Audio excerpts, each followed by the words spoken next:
Recording in 3, 2, 1, go. Okay, hello, Assalamualaikum semua. Nama saya Adam Azrai dan hari ini kita ada di stesen podcast untuk apa kata muda. Okay, before that saya nak introduce kita punya guest pada hari ini, Andre bersama kita. Okay, Andre. Okay. Dah makan Dah makan. Terima kasih untuk sudi invite saya datang sini. You datang daripada mana ni? You datang lagi formal daripada I lah. So, I nak tanya lah, you datang daripada mana ni? So, day job saya mainly jumpa investors lah. So, ada banyak proposal ni semua tapi tu lain lah. So, malam ni kita nak bincang pasal yang gaji minima ni kan? Betul. Ini dah bagi topik dah ni, dah bocor dah topik ni. Alamak, tak sempat introduce. Ni sebelum tu saya nak introduce guest kedua kita pada malam ni. Kita ada Cheda. Hai Adam. Cheda dari mana Cheda? Hari ni I work from cafe sebab I tahu Puchong Jam. I tak ada case mahkamah hari ni or tak ada work from home. So I choose to work from cafe near Puchong lah. So I can sampai on time. On time when they say 7, I come at 7. On time bagus. Kalau Cheda pergi kafe, Cheda minum air apa? Sebab I kena cut milk, now I minum Americano je. Oh, minum Americano je. Sama lah. Kita memang suka minum Americano lah. Yeah. Tak minum air kopi That's the lain. true coffee lover. Betul, saya setuju. Okay. Untuk topik kita hari ni, malam ni, macam Andre kata tadi lah, gaji minima. Gaji minima yang dah naik daripada RM1,500 naik ke RM1,700. So ada peningkatan RM200 ni.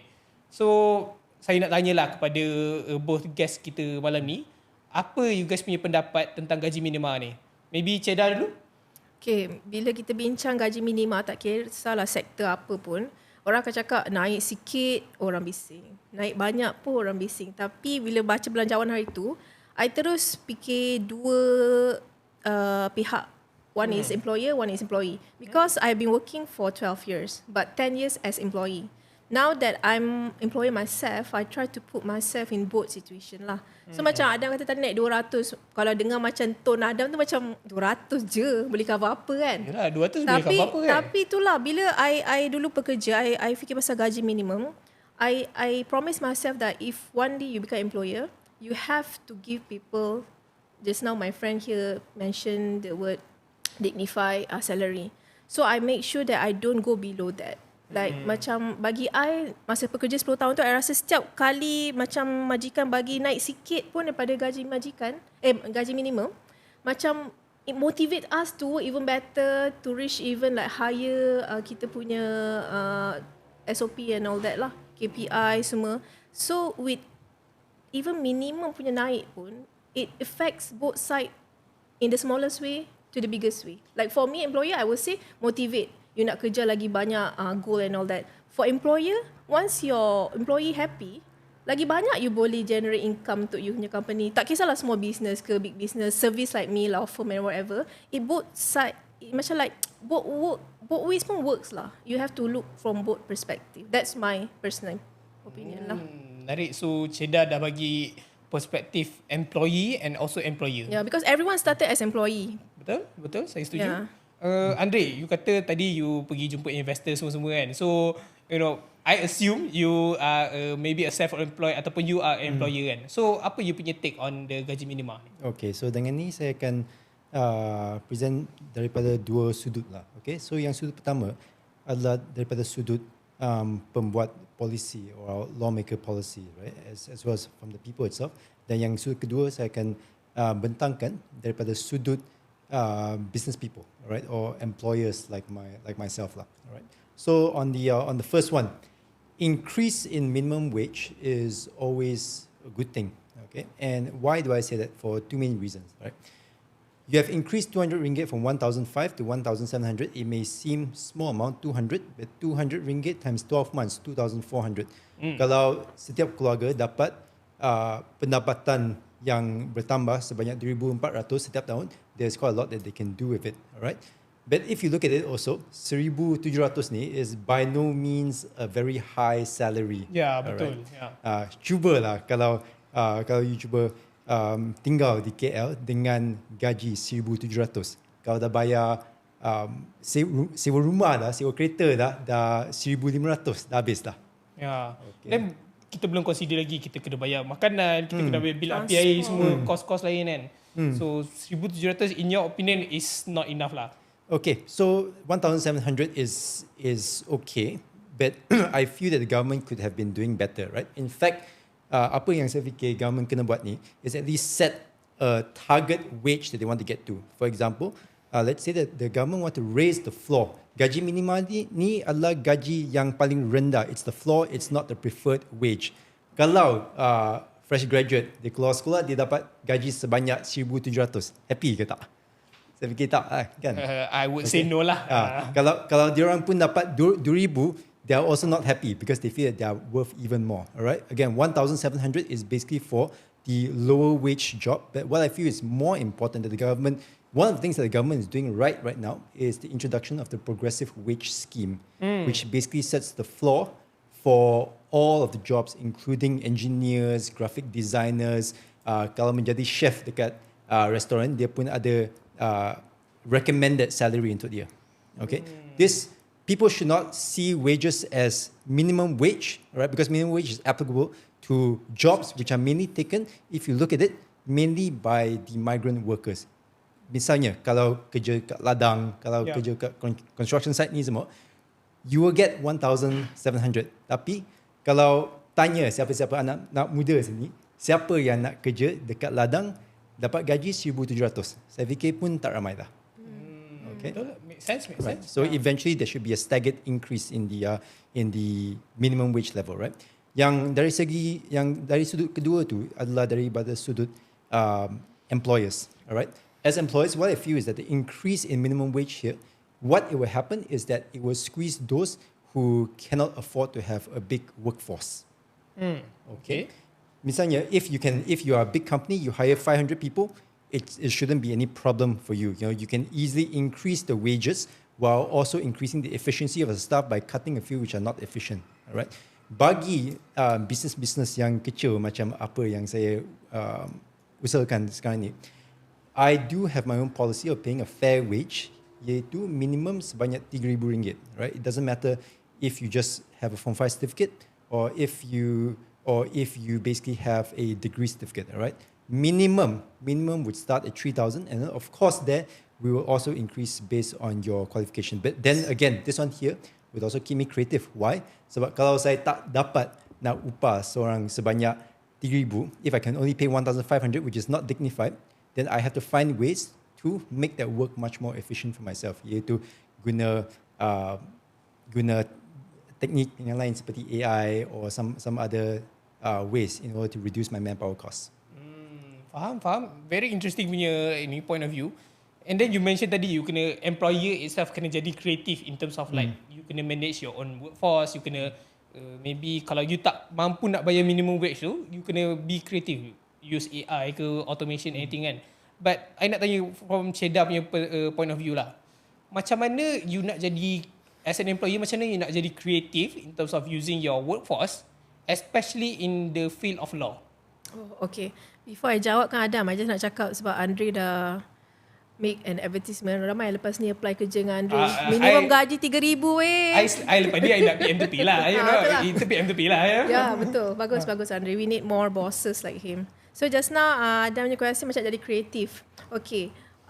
From legal perspective, what I can suggest or what I myself implement for my own law firm is that when I started 12 years ago, you have to do basically everything. The clerk work, the chambering work, when you are first, second year lawyer lah. But now when you start on your own, rather than pay people the amount that lesser than gaji minimum, I would rather the first year I work all those 5 positions myself so that I learn about the business out in and out throughout the 1 year. So what I'm saying is kalau macam legal firm tak mampu untuk gajikan fresh graduate atau lawyer with 3-4 years experience, better ambil what we call chambering student, a pupillage.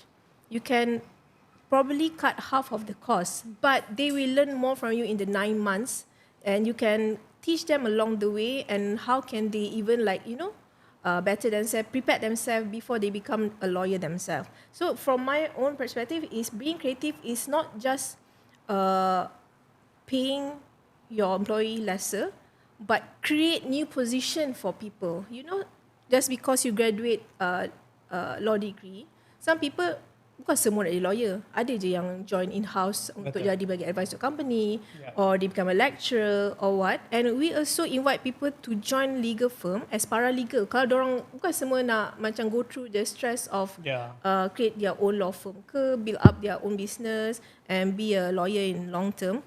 So there's a lot of position you can actually create to fit your own kind of what kind of law or kind of business that you are going to build for yourself lah. So for me, I would say create more position that otherwise won't be even like heard of from other law firm.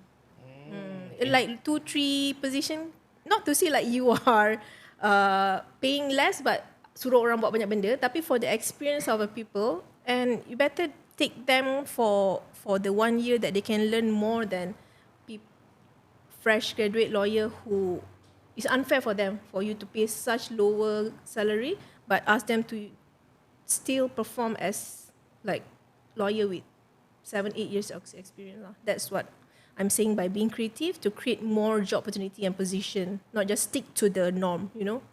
Yeah. Interesting you kata you boleh create maybe different kind of positions that maybe you boleh bayar kurang tapi dia punya job scope pun maybe it is within that range lah kan. Yes. Yeah. Something interesting. Yes. It's unfair for you kan. I mean like once for the time you also a employee, so you know how it is to overwork, how it is to be underpaid, how it be like treatment macam like tak adil semua tu. So now that you are in position to be better, you should be better lah. Okay, very interesting. Tapi talking about minimum wage kan, and the amount of cost yang maybe a worker kena bayar, macam contoh tadi Andre kata sewa rumah, kena bayar kereta atau motor. That's one thing yang I rasa that people don't realise akan affect them a lot, which is the reduction or the targeted subsidy of RON 95, minyak kita. Minyak yang kita guna kat kereta, minyak guna kat motor, etc. kan. So, you know, what do you guys think about the targeted subsidy ni, punya scheme that is going to be introduced by the government next year, and the effect on the workers ni, minimum wage workers ni. Adakah diorang lepas ni diorang kena kerja 2-3 kerja untuk just sustain their life in maybe KL or in maybe in big cities? What do you guys think about that? Maybe Andre? Okay. With regards to the RON 95 policy, right? Masa tu Perdana Menteri pun kata dia tak akan terkesan kepada yang to the below 85%. Iaitu dia cuma akan terkesan kepada T15 saja, iaitu top 15% of all population kan. So I mean I actually had confidence in the government in this, that yes, you know, for the majority of us we will not be affected. We will still pay RM2.05 at the petrol pump over there. All right, sure, the more higher income one will be paying for it. But of course, the knockoff from this is that what will happen is that we will be seeing, we'll definitely be seeing an increase in the price of all the items, right? Because increase in fuel costs, of course, you'll see an increase in price with everything as well. But then again, as long as the target subsidies are done right, as long as there are also these mitigating measures, for example, the diesel subsidies, they got the diesel cut, right? Then of course we do see prices go up, but it didn't go up as high as it would have been. All right. I would say the worst case scenario is that if the subsidies are removed and then Malaysia goes into an economical crisis next year, then everybody will feel it. Now the diesel subsidy is removed, but what happened is that we see our country economy is doing better than most. Ringgit has been the highest it's been in the past 1 year. Yeah. But then again, the government should not take this for granted, because ringgit strengthening is not entirely the government's doing, right? Yeah. It's also the market condition on its own, right? So in all, I would say that to most people, we probably don't need to worry about it. I do have confidence in the government, but whether or not the government will be able to have these complementing mitigating measures here, that one is to be seen. Adam, if I may add a bit, because it comes to a full circle what Andre said about cutting off subsidy. If they cut subsidy, if you can see more percentage of people want to use public transportation, and more people want to use public transportation, mostly our younger generation, this will push government to even improve our public transportation. So in a way, it works in a circle. Whatever government request or demand from the rakyat will request the same thing for government to back up and do better for our public transportation, because KTM, RRT semua tu macam makin tak cukup. Walaupun sekarang ni ada macam-macam yang bulanan RM50 lah apalah, but it's not as efficient as our neighbour countries lah.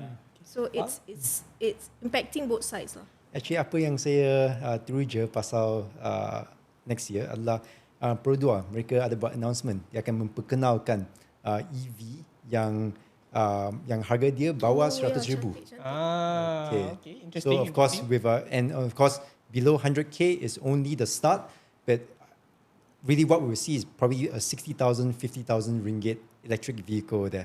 So then again, if subsidies are being taken away, over time, if it's coupled with the right type of EV policies coming in, it shouldn't be a huge impact to the economy, and people would still be able to travel around. Okay, interesting. Tadi Cheda ada kata pasal public transport kan. Actually ada satu soalan yang I rasa macam like just sampai kat ni, just caught up into my head. Masa I kerja part time dulu at a cafe, the manager there, dia orang tak nak hire orang yang tak ada kereta, yang use public transport, because they cakap public transport ni not reliable, you kena tunggu Grab lah, you kena tunggu bus sampai lah and everything. So in your opinion as an employer kan, would you hire a person that use public transport, that solely relies on public transport? Fun fact, our law firm, we have like 4 Gen Z new lawyers. None of them have driving license. Wow. All of them using LRT. 5 years ago, it was kind of like surprise to me, but now our senior lawyer and myself, I think like actually these kids are more independent, and they value and they actually more on time than other people our generation, because they know they have to be early for all these things. And they are the one who actually use, because I was like so shocked, because from court to our office to everything, memang ada LRT semua tu, tapi nak jalan, nak tunggu Grab from. But this younger generation, they are willing to, because they don't want to waste their travelling time every day like me. I use Federal Highway. Easily 2-3 hours per day, in my car. So what's the point? Might as well just wake up slightly early, take the LRT, go to court, come back to office. For them, they have more time. So that's one thing that I look up to younger generation, at least in my firm lah. I know 4 of them. 3 of them no driving license. 1 they have no plan to even like buy a car. Wow. That's how they jimat duit juga. I feel like, why didn't I think like that last time? Because public transportation dulu macam not as good as now lah. But it's getting better kan. And insyaAllah to Klang now, LRT nak siap lah next year. So I think it's really good lah in terms of using our public transportation. Andre, as an employer, would you hire someone yang solely use public transport? Right. I think that question there is not relevant lah, whether you use public transport or not, because at the end of the day, whether a person gets hired or not depends purely on their merits, right? If they show that they have something to contribute, if they show that they are hungry to learn, if they show that they are ready to take up leadership opportunities, then this is our responsibility as an employer to basically bring them on, mentor them, and guide them, right? Fun fact for me as well, I don't own a car actually. So I travel around on buses, on LRT, on MRT, which I feel has become much more efficient lately. Although one thing that I really hope that the government enforces, right, is especially along your trunk roads like Federal Highway, like Jalan Klang Lama, we got bus lanes there already. Enforce the bus lanes. All right, sure, it will cause traffic jams for the cars, but we need to get people on public transport as well. Yes. And if I travel on buses, why do I have to stay in the jam because of so many other cars? Yes. Okay, very interesting. So actually that's all yang kita ada masa untuk hari ni, untuk episod kali ni, sebab kita ada benda-benda lain juga, semua nak kena kerja esok. So thank you Andre, thank you Cheda for joining this episode, and then kita cover banyak topik hari ni. So thank you for guys. Thank you for having us. Okay, alright.